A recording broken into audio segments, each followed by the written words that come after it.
لا إله إلا الله لا إله إلا الله لا إله إلا الله ما لنا رب سوى.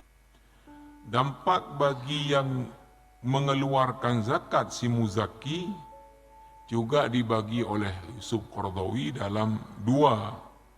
Yang pertama, dampak untuk kepribadian jiwa si muzaki itu sendiri. Yang kedua adalah dampak pada harta dia. Jamaah yang mulia, yang sudah kita bahas di dalam kitab fiqh zakah ini adalah dampak-dampak baik yang didapatkan oleh orang yang mengeluarkan zakat dari syariat zakat khusus terhadap diri si muzaki. Nah, di antara apa dampak baiknya adalah pertama yang disebutkan oleh Syekh Yusuf Al-Qaradawi di sini, az-zakatu tathhirun minasyuh. Zakat disyariatkan untuk mengobati penyakit syuh, membersihkan jiwa orang yang punya harta dari penyakit syuh, yaitu tamak kepada harta, lalu menjadi pelit, takut sekali hartanya berkurang. Nah, penyakit syuh ini dampaknya cukup besar bagi kerusakan di dunia ini. Apalagi kalau itu ada pada orang-orang yang punya kekuasaan. Maka tiga hal yang paling membinasakan dalam kehidupan ini, salah satunya adalah penyakit ini. Yang kedua adalah az-zakat tadrib 'ala al-infaq wal badal. Bahawa syariat zakat ini menjadi media yang melatih orang punya harta itu untuk gemar berinfak. Karena para ulama ahli pendidikan dan akhlak sepakat pembiasaan kepada sesuatu itu berperan untuk membentuk kepribadian atau akhlak atau sikap seseorang. Jadi apabila dia terbiasa berinfak, maka menjadilah infak itu sifat dia.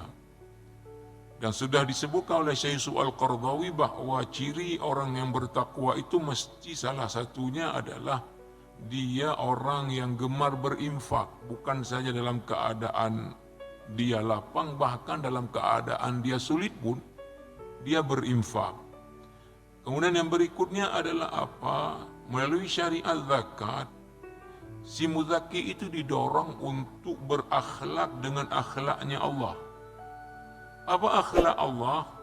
Bahwa Allah Subhanahu wa Ta'ala memberikan berbagai kebaikan, memberikan berbagai nikmat kepada hamba-hambanya tanpa ada apapun kebaikan itu balik kepada Allah.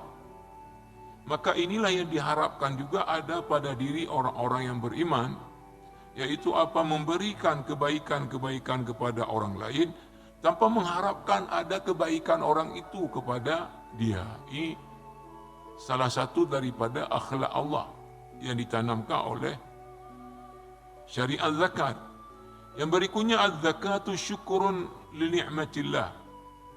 Bahawa disyariatkan zakat ini menjadi manifestasi daripada mensyukuri berbagai nikmat Allah. Kata Syekh Yusuf Al-Qaradawi, secara logika dan pendekatan apapun agama, bahawa kebaikan yang kita terima dari seseorang mengharuskan kita berterima kasih atas kebaikan yang diberikan kepada kita. Itu secara pendekatan apapun begitu harusnya. Maka ketika Allah memberikan kita banyak sekali nikmat yang tak mampu kita hitung, maka menjadi wajiblah kita berterima kasih kepada Allah. Dengan apa ya? Mengeluarkanlah sedikit sekali dari yang sekian banyak Allah berikan kepada kita. Nah, kemudian jamaah rahimakumullah, yang berikutnya ilajul qalbi min hubbid dunya. Syariat zakat ini juga mengobati ya ketergantungan manusia ini kepada kecintaan kepada dunia. Nah, kemudian jamaah rahimakumullah, yang terakhir adalah az-zakatu mujlibatun lil mahabbah, bahawa orang yang mengeluarkan zakat, yaitu didistribusikan kepada pihak-pihak yang membutuhkan, fakir, miskin dan sebagainya, di dalam senif yang 8 itu, maka tentunya orang-orang yang terbantu oleh orang yang ada kelebihan ini akan mencintai orang yang membantunya. Itu sudah menjadi fitrahnya hati manusia. Dia akan senang kepada orang yang membantu, dan dia akan benci kepada orang yang punya kelebihan tapi tidak mau membantu. Ini sudah fitrah hati manusia. Nah, sekarang yang kedua adalah apa faedah disyariatkannya zakat? Ya, kepada harta, tadi pada diri jiwa. Ini kepada hartanya si muzaki. Yang pertama adalah az-zakatu tathhirun lil mal. Pertama fungsinya adalah az-zakatu tathhirun lil mal. Syariat zakat menjadi media untuk membersihkan harta.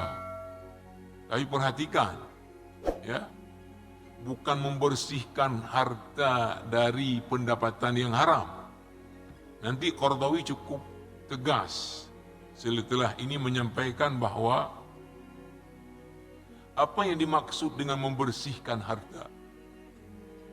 Kan kadang-kadang ada pemikiran orang-orang kita yang tidak apa-apalah kita misalnya korupsi, ya, kita manipulasi dan sebagainya, nanti kita keluarkanlah bahagiannya untuk kita bantu fakir miskin, itu jadi keampunan. La ilaha illallah, la ilaha illallah, la ilaha illallah, ma lana rabbun si